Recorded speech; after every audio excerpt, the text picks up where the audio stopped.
Wait a minute. Wait a minute. Wait a minute. What is up? What is up? What is up? What up? Once again, ladies and gentlemen, this is the Wait a Minute Show, and I am your man, Jelani JB Bodie, and I'm back in the building. Whew. I'm back in the building. I'm not wasting any time on this one. So we're gonna go ahead, like, subscribe, turn on those notifications, man. If you haven't already done so. All right. Check out the previous episodes. You see the little, you see it out there, whatever it was flying around and all that stuff. But make sure you did that. Make sure you're sharing out there. Ladies and gentlemen, I give you the one, the only in the background, running everything. It is Big Mo is in the building. Mo, what's up? Hold on. Make sure you can see my hands. That's a 4 and that's a 0. Am I accurate on that count? Am I accurate on that medal count? 40. 40. Oh, let me put it up like Okay. that right there so you can see. Is it backwards? It might be backwards depending on how you're looking at your camera. 40 medals, man. 40 gold medals. That's a lot. Are you impressed?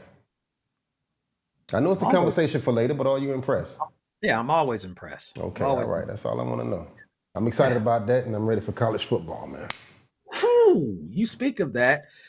We got, and don't even go nowhere, Mo, because I know we got. Okay. We're gonna go ahead and just jump right into this. But yeah, we got college football. We're gonna talk about that, and we're doubling up today, right? We got to catch up before the season starts. So we're gonna be talking about two divisions today in our division talk. So you don't want to miss that as well. So let's just get into it right now. Right now. The Olympics just finished up this past weekend, and I just want to do a recap, just an overall recap of things that stuck out. And I want to look before I jump into anything else. Let's just go ahead and start with Team USA, the men's basketball team, right? Let's just start there. They accomplished the goal. They got the goal. They won. Obviously, they were the favorites, to win, but in the fashion in which they won, because they ran into some trouble with Serbia, and also France was not playing, and they needed a hero, and they needed a bedtime story, and they got that bedtime story from one and only Steph Curry. Whew. So that right there, to me, it was a lot of stuff going on in the Olympics and everything, but I wanted to touch base on that because that was epic. And I'm gonna go on record right now because Mo probably gonna have a problem with this, but I don't care. I don't care at all. That performance by Steph Curry, that's his greatest performance of all time. I don't care what nobody say. I don't care if I don't care about the 3-point contest. I don't care about Madison Square Garden. I don't care. This right here, to me, my opinion, this is his greatest performance. I know you got a problem with it, Mo. So just go ahead and get it off your chest right now, so we can. So this is better than 2021. What was it? 62 points. Better than that game. Yes. You know what, JB? Let me say this. I'll let you explain, then I'll tell you why. His greatest game, I don't know, but it's hard to argue because this is his first Olympic outing, right? And he was the hero. He was. They may not have won that game without his performance. They definitely would have won that game without his help. You know what I'm saying? May not. I mean, come on, that's kind of overkill, man. 8 threes. What was it? 8 threes? So let me just say this then. Let me just say why I say that. First off, they never get to the game if he doesn't do what he did against Serbia. 34 points. Right. So right. He got him to the gold medal game.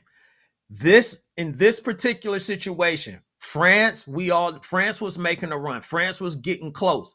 And it was time for someone to take not a bucket. That's what I'm getting at. We're not talking about I need a bucket. I need someone to answer every single time France did something coming down the stretch, because they went on that run and Steph said, "Give me the ball. I got this." And he told the crowd, "Don't worry about me. Don't worry about me." And yes, you said he hit 8 threes. He went 8 for 14 for the entire game. He only took one shot inside the 3-point. So everything he shot for 24 points that he got all were threes. They came down to when it mattered most. And when we normally say this and with the NBA, but this is literal. The entire world was watching, and you're going against an entire country. You're not in the Staples Center and it's Lakers fan. You're going against the entire country against the host country. And this dude went in there and dismantled them. And it didn't matter who. He went B-Rabbit. It did not matter who was out there. They were going to get this work. He turned that thing on, man. So that's why I'm like, this is the greatest performance of Steph Curry. I'm just letting you know. It's hard to argue that. It's hard to argue that. But okay, so that being said, do you think they crowned the right player MVP? Yeah, because LeBron got it. Now I'm saying overall, yes, LeBron was probably the most consistent person from beginning to end. I mean, we can even go back before the Olympics began, because they dodged that South Sudan thing, and all that stuff because of LeBron and a few other things. But this game at the end, as far as like that performance, yes, I give that to Steph. But as far as the MVP, yeah, I'll say that. You remember the 13 threes? 13. He went 8 for 14, 13 of them was threes. Okay, 2016, right? Remember that game? 13 threes in 2016, JB, if you didn't hear me correctly. I know. Okay? I know. Listen, Steph Curry got so many Where was he? Performances. Say what? Where was I don't know. I think that was New Orleans. I want to say that was New. I want to say that was New Orleans. Listen, I get it, man. The stage was perfect for a breakout game. I mean, it was the perfect place to do what he did last night, and he did. It was night before last or whatever. And he did. It's hard to argue with you. I don't got a lot of ammunition to throw back at you, but I've seen so many high-powered performances by Steph Curry, and I don't want to be a prisoner of the moment.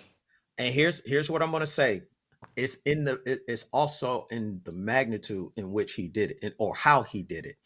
Is that, and he's done it before, but I'm just saying on the scale and on the stage that he was on.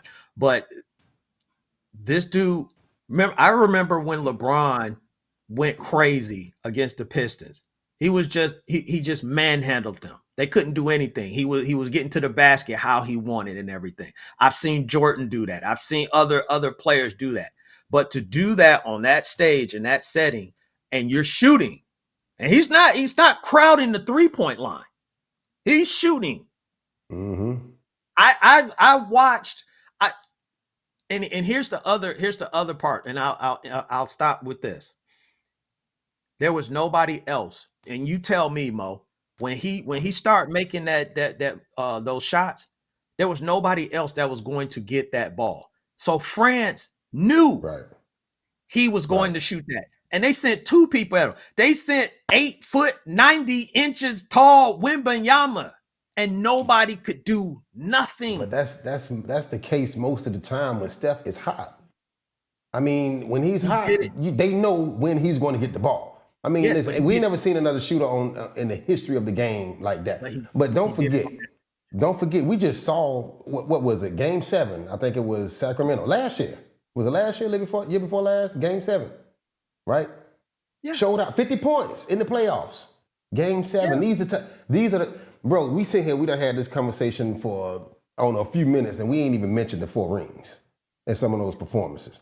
So to say that, and then with that 4 rings come playoff runs, playoff series. So there's a ton of games that you can go back and reference.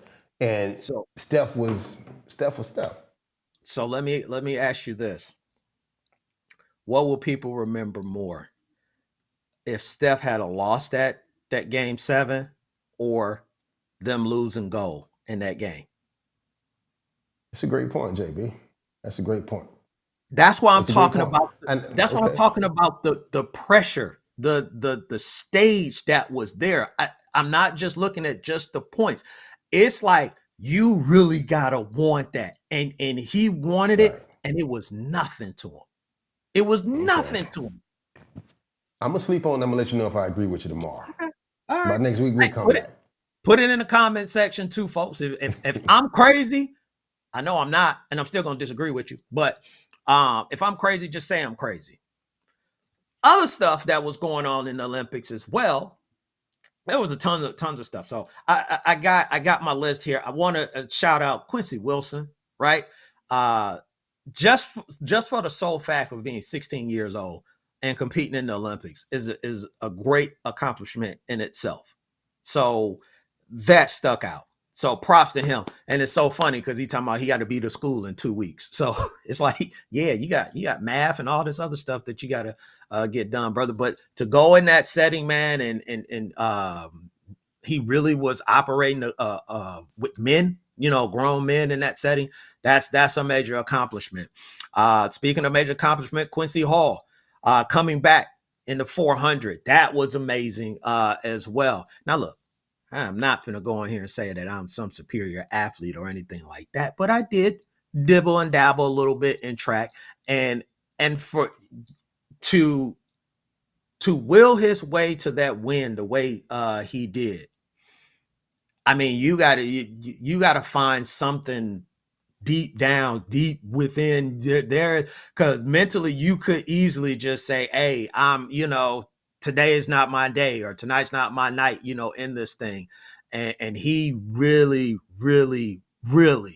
and Mo, you should be proud. He ran for South Carolina, so I know you happy about that. But yeah, that right there, that was crazy. And he did it with a grill. He was grilled out while he was running. That was awesome, to watch that. Mo, you can come back on this one. This shaved a little tad bit, few minutes off my life. The women's basketball team. I already know where you're going. That was close. Gabby was out there balling. And shout out to my mama, man. I watched the game with my mama yesterday morning. Yeah. And she's never watched the women's basketball game. She a fan now. She loved it. Gamecock fan too at that. You know why. Yeah. Crazy game though. That was a crazy game, man. I had a feeling it was gonna come after that first quarter. You kind of knew, okay, this about to be a dog fight. It's about to be a dog fight. But go ahead. No. You're absolutely right. And this just shows, on both ends, the men and the women, in basketball, is just they getting closer and closer. Closer and closer. So these games aren't going to get any easier, going forward. So LA is going to be bananas, when the Olympics show up there in 4 years. Yeah. Because in those final minute, I think it was like a minute and a half. I was just like, we need a stop and a score. And whichever order you want it, then it's free throw shooting, from there on out. But Gabby was like, I got some other plans, man. And she was raining them threes. So, you asked me, I'll ask you, did the right person win MVP for the ladies? I don't think it would have been. It was options. It was options. Brianna was balling too. Yeah, you can't say no. Yeah. But it was options, man. I'm gonna tell you what was interesting to me, aside from the fact that my girl went coaching. Here we go. That bench was loaded. Mm-hmm. That bench was loaded for USA. You got players that just. It's the Olympics, so of course everybody out there is talented. Yeah. But in certain situations, I was expecting to see them go bigger than what they did, and they didn't do that. Brittany spent a lot of time on the bench.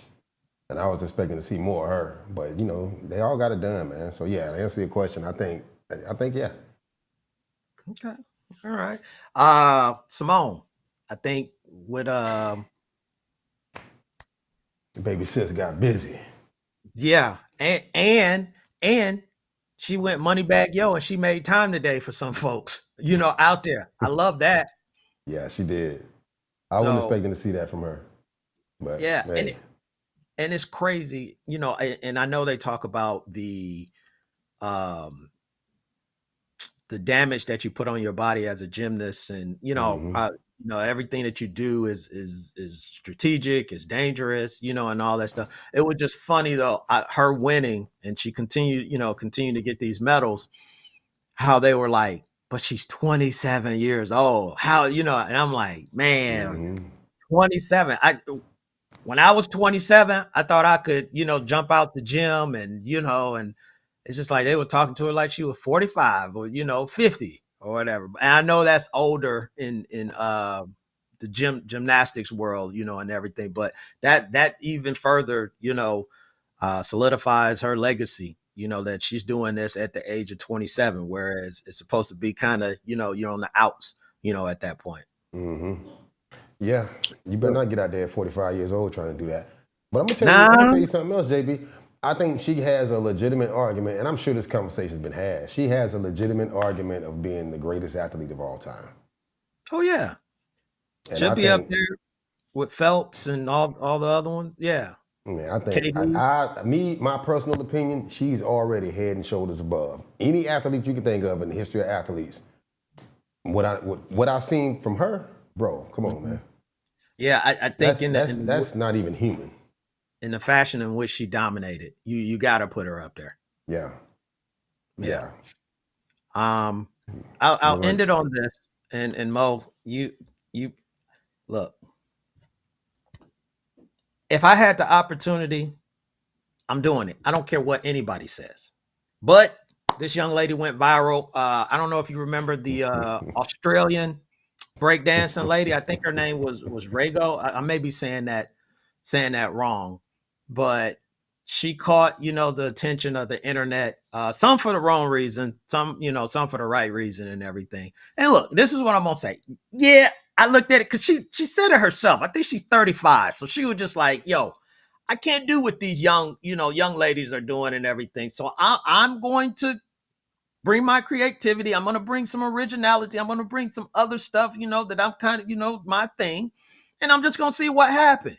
So I give her all the credit for that. Because if you tell me I can go to Paris and I hit you, you can go. You can go. Bro, you can go. You know how I know you can go? She made it. Yes. You can go. You just need to know who to call, how to submit your whatever, and you can go. Listen, I did not pull that clip down for a reason. I don't want to see it no more, bro. I don't want to see it. I saw it. I was at work. I'm in the break room and I'm watching the Olympics.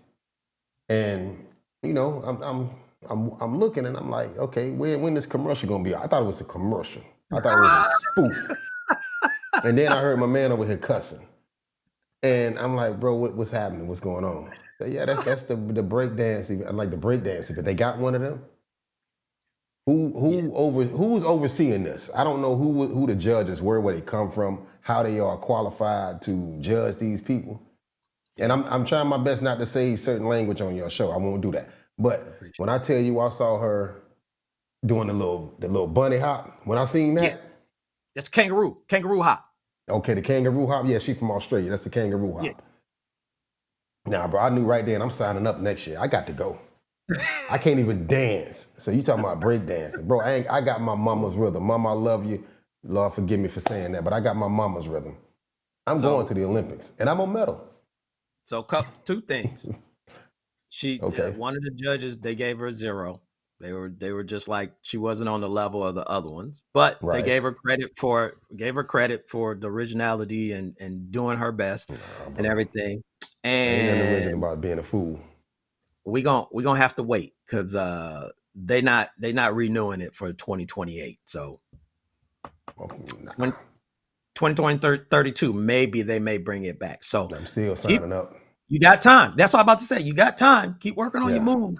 And you can, I got whatever I got. I got that already. I'm doing whatever I got to do, bro. I'm whatever. Just keep it fresh. Yeah, fresh to death. Keep it fresh. Keep it clean. Keep it clean. But Paris was good, man. So I enjoyed the Olympics. Hopefully everybody else enjoyed the Olympics as well. We'll get off that since it's over and USA, dominated the medal count overall. So props to them on that. Let's jump into. Give my girl her medal back, man. That's all I want What? to say. You Give my what? You girl her want? medal, man. Give my girl her bronze. Oh, Jordan Childs. yeah, Give her that yeah. medal back. That's all I I'm want to say. interested to see. Yeah, it- it's always some fugazi stuff going on, man. And They wrong for that. yeah, ah, football is right upon us, right? So we're gonna still keep talking about these divisions, and let's jump to another division, which is the NFC East, where we have the Philadelphia Eagles, the Dallas Cowboys, New York Giants, and the Washington Commanders, right? So four teams will enter, four teams will exit, but they'll be in a certain order, right? So who's going to win this division? Who's going to falter in this division? Who's going to maybe make some strides, and who maybe just fall flat on their face? Well, first, let's talk about the teams, right? So let's start with the Dallas Cowboys. I think, the one thing with Dallas that I'm looking at this year, one, what is Trayvon Diggs, right? He coming off an injury. Is he going to be that Pro Bowl defensive player that we saw before? You make the expectation that that is going to be the case with them. What is that defense going to look like?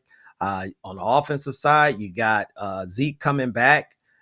Is that a piece that they need? Is that a piece that they can't live without? Because 1 year he's back in the fold, but it's all lands with two people, and actually really three: Mike McCarthy, Dak Prescott, and CeeDee Lamb. I want to say, and the reason I bring up CeeDee Lamb is more with the contract situation. He's ready to go, but you need to get CD out there because you don't want to delay the chemistry, delay getting that routine together on this team. But Dallas won the division last year, like I said that they would, and repeating obviously is going to be the goal, but the Super Bowl is the goal. I do think Dallas is going to really be in the top tier pack once again. They've been there past few years as well. It's just more, can they get it done? You look at the Washington Commanders, right? They start a new regime. They got Dan Quinn as a coach. They draft Jayden Daniels, number 2 overall. I like what Washington has done so far on the offensive side. You got a passer now that I think you're going to find out more about Terry McLaurin this year. I think than I think a lot of people probably have forgot about him. But with Jayden Daniels added to this and that dynamic of him also being able to run the ball, you're going to see some things, I think, in Washington that's going to surprise a lot of people, right? But they're still a young team. They're still, making their way through that franchise because they added Austin Eckler. So you got a veteran guy. They added Bobby Wagner on the defensive side. So you definitely got a defensive presence sitting there in the middle for him. It only seems like Bobby Wagner ever gets old, right? I think Bobby Wagner could play to about 47, 48 and still be putting up the same numbers that he's playing at, or put up the same numbers he's putting up now. But I do think this is a progression for Washington. So this will be an up and down season for them. I do believe that they will win more games than they won previously, just solely based off of upgrading the quarterback position. But this is to the future. This is talking about the future. The New York Giants. Look, there's some things with the New York Giants that it's going to be interesting with the New York Giants. Is that I think Giant fans have probably talked about investing in O-line help to get Saquon Barkley some help. He leaves and they upgrade the O-line. So it's like we probably should have done that, a little while ago. So this O-line, how is it going to be, protecting Daniel Jones?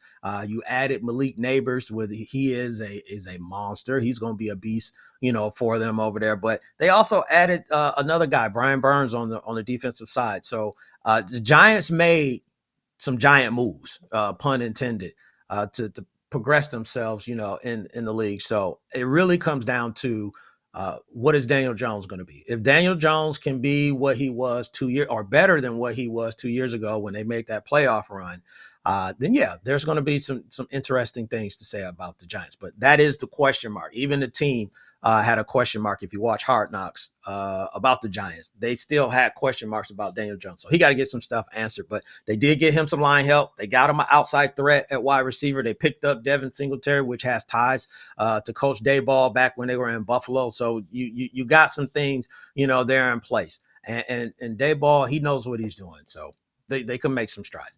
Last is the Philadelphia Eagles, right? So with the Philadelphia Eagles, this is more of what's going on between Coach Sirianni and Jalen Hurts, on this team. I think they found out how much they miss Garner Johnson. He was in Detroit. Then they kind of, start slipping on the back end. So they said, let's get him back, CJ Garner Johnson, back. But then I just talked about Saquon Barkley. You add Saquon Barkley to this offensive line that they have already. I think one of the things, and this is not trying to hate on anything like that, but you look at, they had DeAndre Swift the previous year, and kind of the thing about DeAndre that people would speak about is maybe not running inside the tackles or whatever. Saquon's going to be able to do that. Saquon's going to offer a few more options in that world or in that realm in the running back field. Jalen, I think Jalen's going to be Jalen. AJ Brown's going to be AJ Brown. Devontae Smith. All those guys, they'll have a healthy tight end in Dallas Goedert. So it's more of, can they slow people down? That was their problem last year. They escaped a lot of games at the beginning because they won the first 10 games.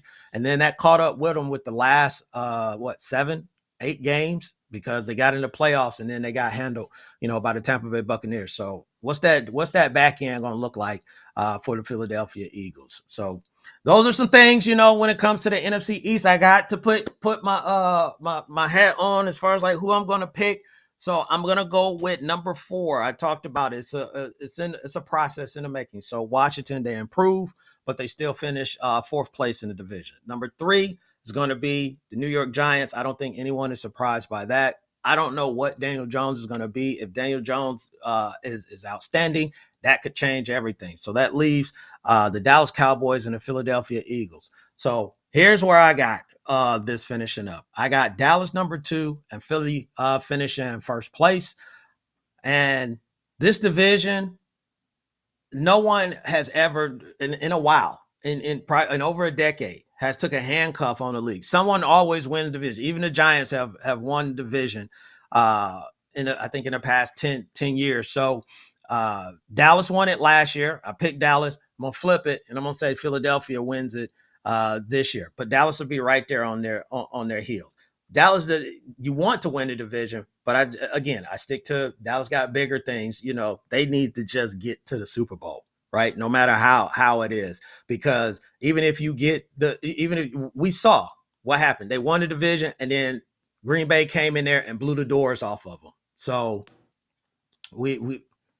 that the division don't mean anything to me if you're Dallas, right? It's great to have, but you need to just win games. So I got Philly, Dallas, Giants, and the Commanders. Mo, you got anything to say, or I can move on? Dallas will be in the conference championship game with the 49ers. Wow. Okay. All right. We ain't even got to the NFC West, but okay. He's making predictions. All right. So you like the Cowboys. Plain and simple. I like it, Mo. What else I like is that next week we're going to be talking about college football. Yeah, college football is right around the corner.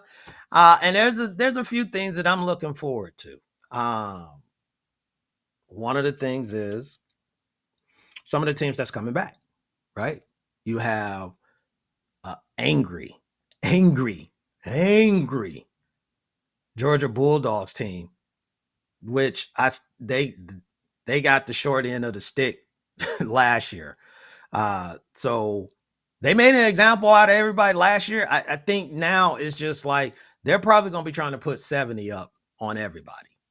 So Georgia, I'm interested into seeing how that is. Texas is, fully ingratiated in the SEC now. They got a game against, Texas, so that's going to be, a nice challenge for them. But I do believe that this revenge tour for Dallas Georgia is going to be on full display. So I want to see how that looks.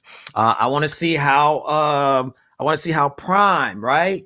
Colorado, what does year 2 look like? We got a little sample size. Are we going to get more, from Colorado? Shadur and Travis Hunter and others that's on this team. So, keep it the hype.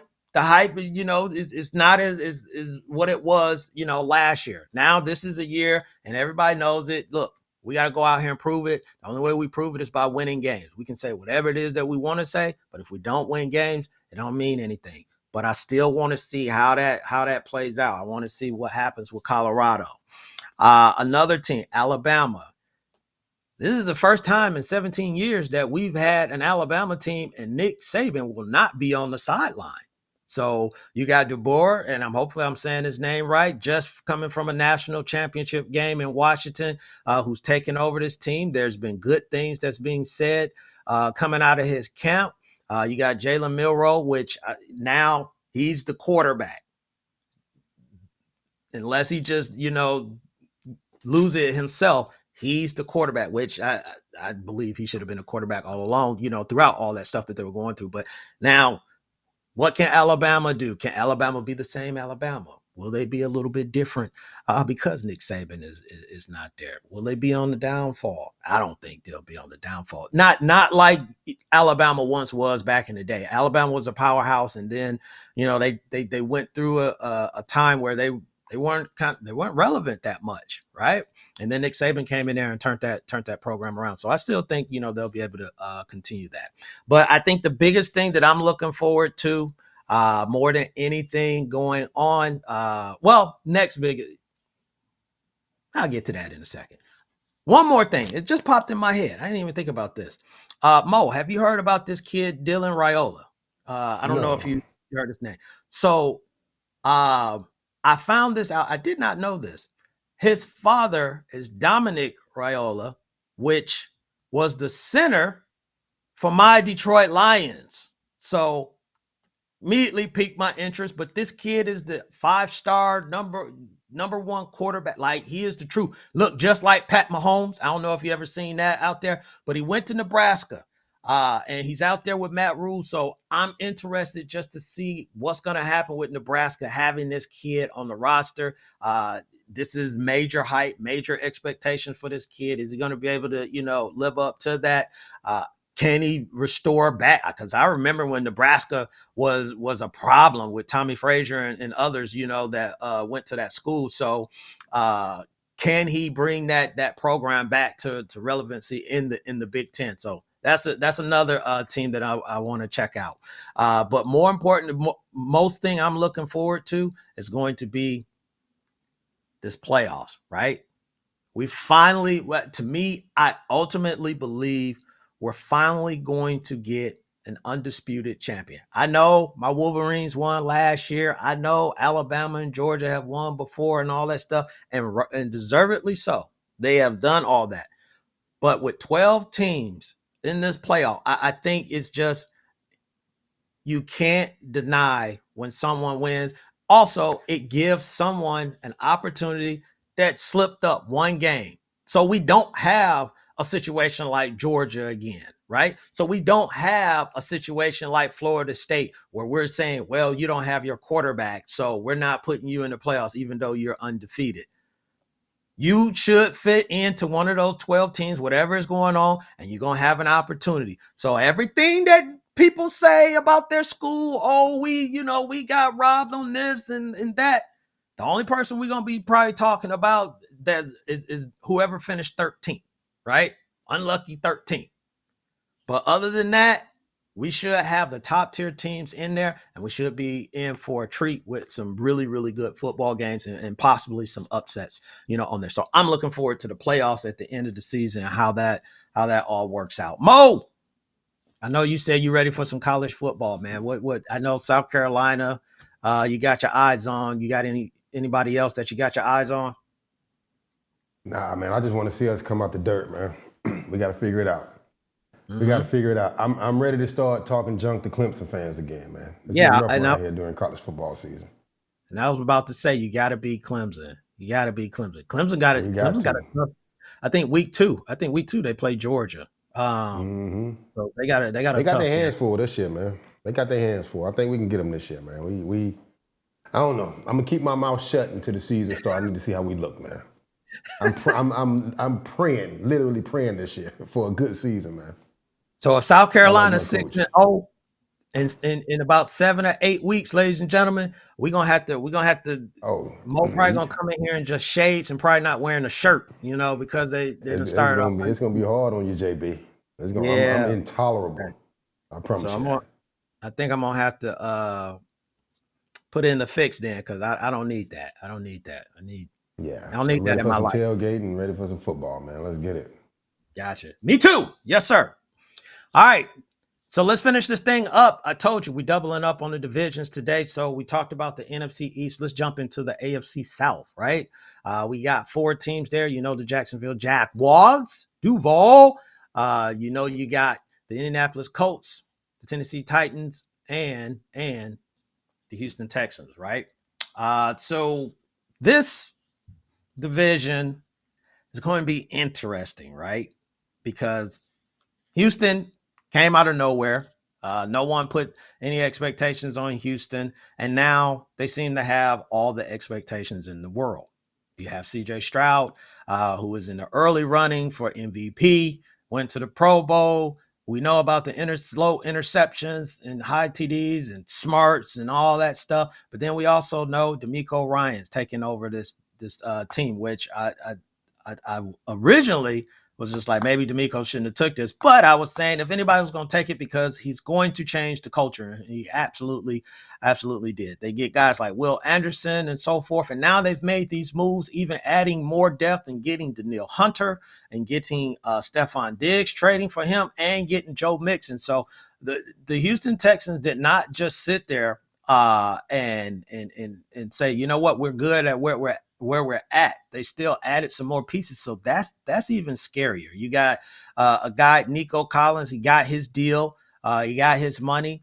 You got Tank Dell off of his rookie season.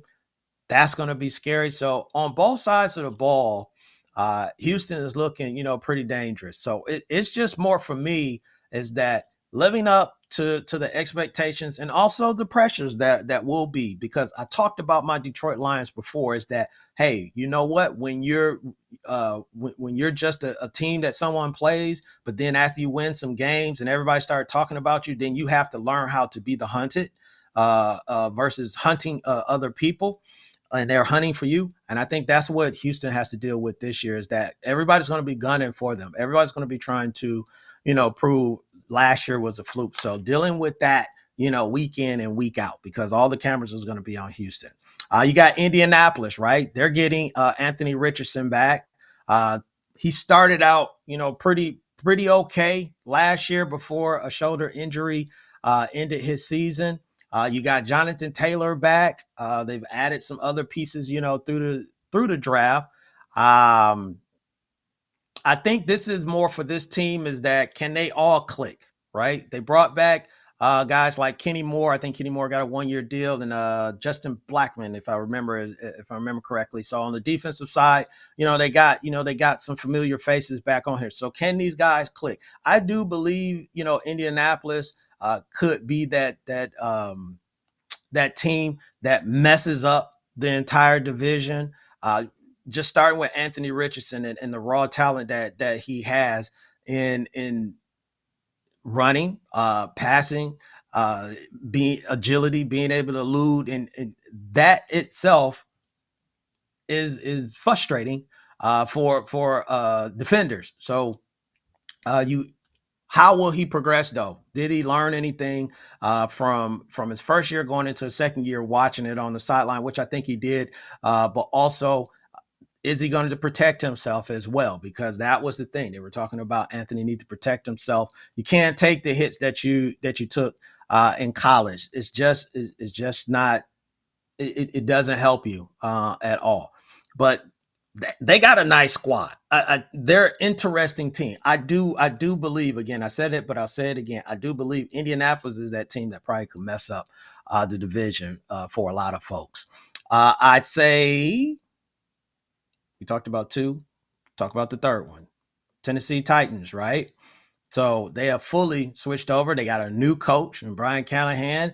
Will Levy is going to be the guy from day one, or he has been the guy for day one. And then they added some pieces. They got Tony Pollard. They got Calvin Ridley as well. Now DeAndre Hopkins is a little injured right now, so it's going to take some time to get him back. Tennessee. Yeah, if you remember that song. I don't know where to really put them. Because when you look at it's like they got the kid from Kansas City. What was that? Ladarius Sneed, if I'm saying his name right. One of the top corners, if not the top corner. So these are some great pieces that they added. I just don't know if it all comes together this season for them. And last but definitely not least, who we thought was going to take over this division and run away with it was the Jacksonville Jaguars. So they have not, as you saw, Houston won that division last year. And they got something to prove, right? You're looking at 2 years ago, we were like, they're going to be rivaling Kansas City with Trevor Lawrence. It's amazing what a year does. Now we're talking about, will they even win the division? Can they win the division?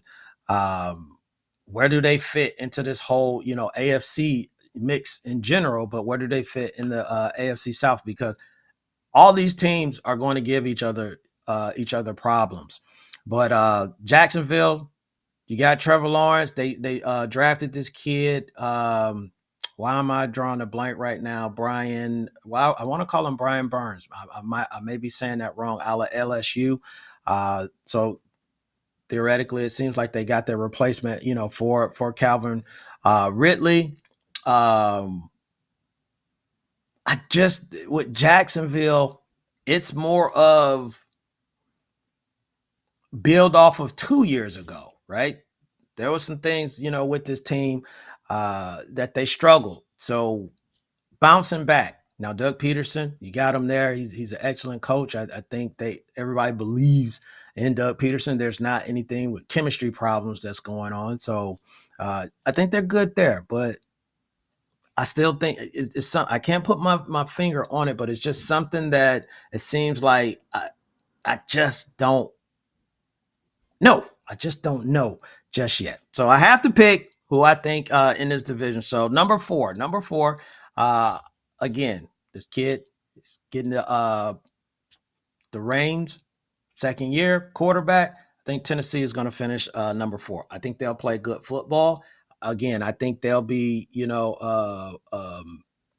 a team that's a tough out. Let me just say that. Number 3, I'm going to go Indianapolis, right? Anthony Richardson, along with the others that he has in company.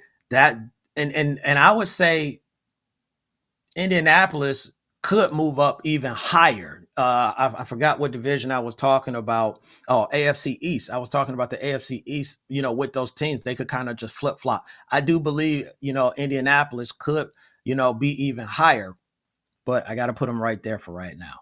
And then that leaves the 2, Houston or Jacksonville, right? So I'm going to go with Jacksonville at 2. I just think with the pieces that Houston added, with DeMeco Ryans, with CJ Stroud, this team is definitely still going to be able to handle the pressures that come with it.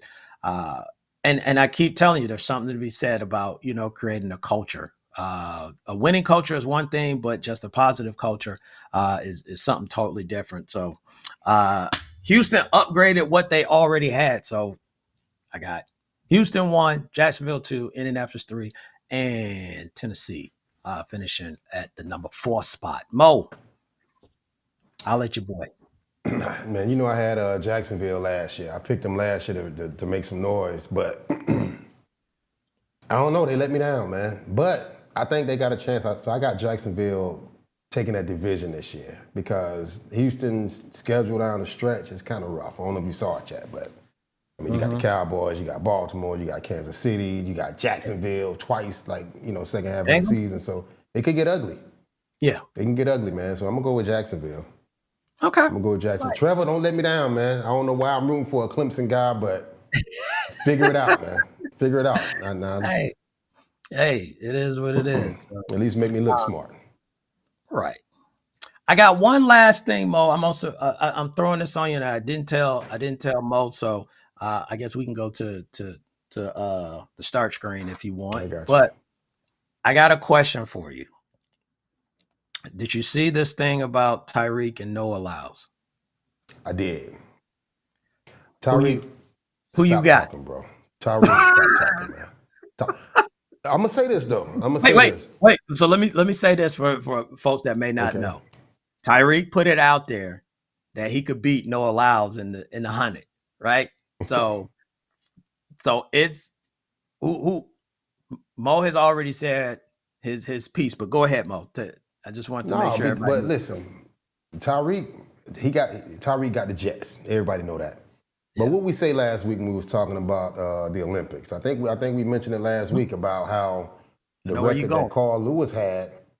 I mean, it kind of got blown out the water by the last place runner in this year's Olympics. So be careful what you ask for, man. Be careful. Here's where I'm gonna say, and I'm with you on this one, Mo. I'm gonna give that to Noah, and I'm gonna be like, Tyreek, I need you to. I understand you fast, bro. Mm-hmm. But it ain't everything. You got to be fast and have some other things when it comes to track speed. And exactly. And there's a couple things I think he got working against him, or 3 things actually. Actually, I can think of 4 that he has working against him. The first is Noah Lyles, 5'11". Tyreek Hill is 5'10", but Tyreek is like 184, 185. Lyles is 154, like 155. So you running with 30 pounds more. The other thing is you in football shape. If you're running track, you're not supposed to be built the way that you're built right now. Third is going to be, it seems like Tyreek runs with itty bitty steps to a certain degree, or shorter stride. Like his feet moves really fast. And I think guys like we've seen, like Usain Bolt and everything, who has the longer stride, that helps them in a race like the 100-meter. And the last thing I'm going to say is, and we've seen this and we just talked about it for the Olympics, is that, bro, you got to come out them blocks right. And if you don't come out them blocks right, you got to have tremendous top end speed. You have to, your form has to be on point and everything. And I'm just saying, what I'm saying is that Tyreek hasn't had that opportunity to continue to hone his craft when it comes to track. Right. And running in that style. What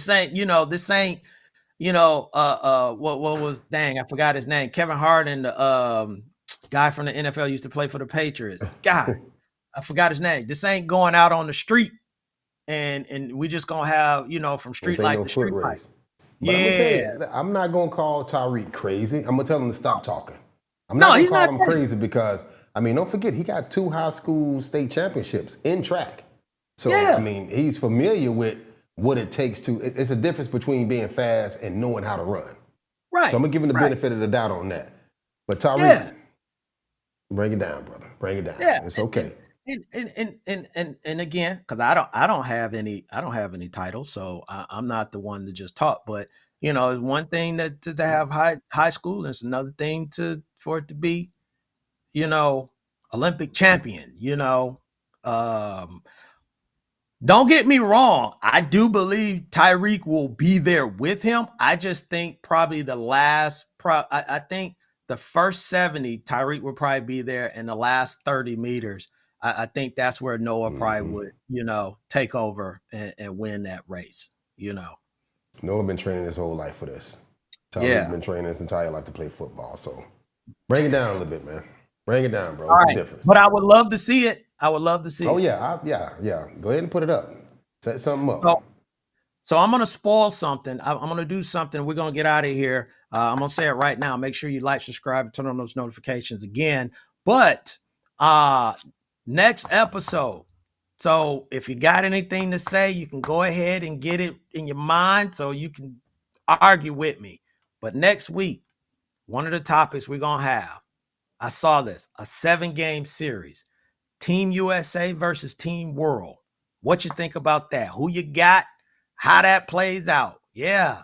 Wemby, Giannis, Jokic, Luka, SGA, and against our best in the US.